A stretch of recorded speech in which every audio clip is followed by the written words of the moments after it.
Nevaeh is playing outside in the road on a scooter.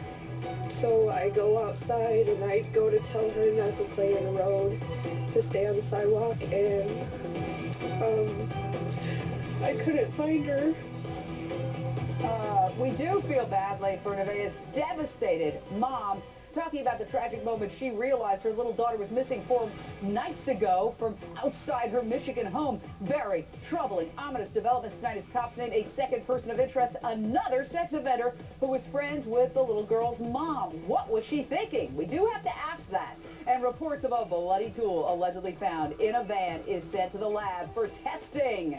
We do know, apparently, that it's human blood, but we don't know whose. I'm back discussing the latest in this horrifying case. Phone lines lighting up. Susan, Ohio, your question, your thought, man.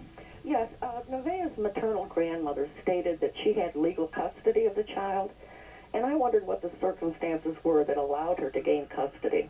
Well, my understanding is that the mother, the woman you just heard from moments ago, went to the slammer for 11 months, and that was on a charge of home invasion that reportedly, according to the Detroit Free Press, stemmed from a drug problem. So she's got problems herself, Debbie Maggots, and that complicates the issue because when you're woozy, you're not going to make the best judgment calls. Yeah, not at all. And I just want to get out there, you know, if you're a sex offender, it's a high recidivism rate.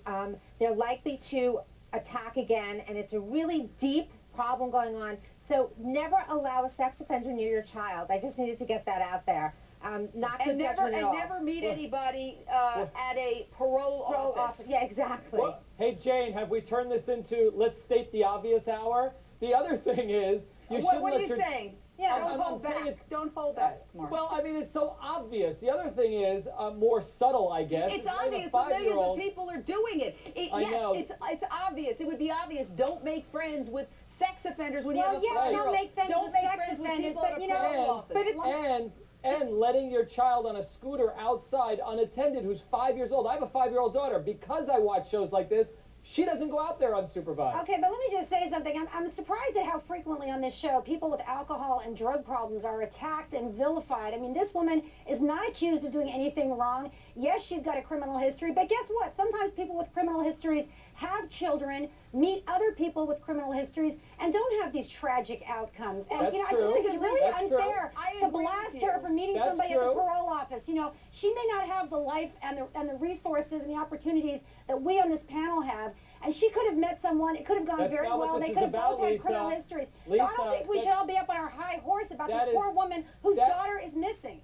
That's not what this is about, Lisa. This is about her poor choices. It's not about how much money But she we has. don't know if that's connected No, to her listen, missing daughter. I think what Lisa We said don't, is but right. you would You know, concede, would you not? It wasn't a strong choice for her to do some We're of the things making that a she's lot of done. innuendo, and there's no facts or evidence yet to base it on. Listen, Lisa, you know I talk about it all the time. I'm a recovering alcoholic with 14 years of sobriety. I've certainly done plenty of things that I'm not And proud I of. trust you alone with my kids, Jane. Well, yeah, and you know what? If we see signs that this woman is in recovery, I think that would be very positive. I think we know, though, that this is a cautionary tale, and I don't think we're saying these things to be cruel. I do have compassion for this woman. Well, She's we going don't know. through hell She right could now. be clean and sober now for all we know. Well, let's She could hope. be clean and sober for the last several years for all we know. Okay. She made some bad decisions anyway, whether she's clean and sober or not. I mean, That's I think correct. we'd all She's agree. not the only person who lets her daughter Not at play all, outside not in at broad all. daylight. I agree with you. We shouldn't be Especially in the condemning Midwest. her. She's got Hey, enough Lisa, problems right Lisa, now. all But right. we have to take it into consideration. Is there anything that she did wrong? Can you concede that maybe Well, anything that she did was if not she the proper knew, thing? look, if she knew that she was hanging out with a convicted sex offender, of course she shouldn't be that's doing what the that around reporter her said. Well, that's what the child. evidence shows. Okay, That's well, what the I have evidence not. shows. Okay, well, I have not seen the evidence of that. I've not read that in any of the AP or published reports about it. Well, how about if an that's true, unsupervised that's 5-year-old in obviously a front of the bad house? choice.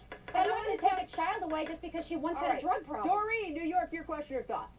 Hi, Jane. I love your show. I watch it every night. I'm so glad. My question is, if she knowingly placed her daughter around the company of sex offenders, can she be charged with any kind of crime? I mean, the alcohol and the drug abuse aside, even if she did not have those problems, she's knowingly putting her child in a dangerous situation. Well, she says she never left the child alone with him anyway. So Yeah, let's okay, be clear but about that. let's talk about that question. I think it's an excellent question. Mark Eiglarsh, could she potentially face any kind of charges? And again, we're not trying to beat up on this woman.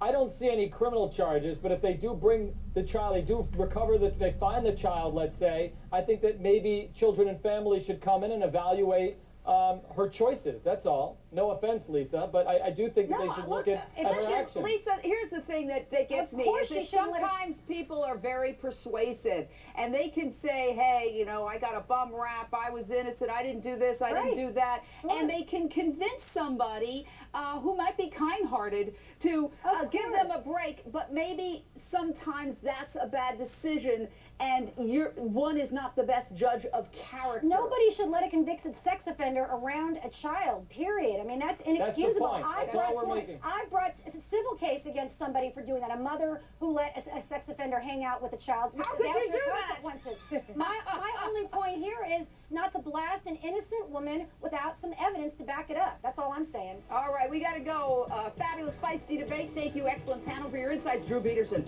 makes sick jokes on a morning radio show from a phone behind bars.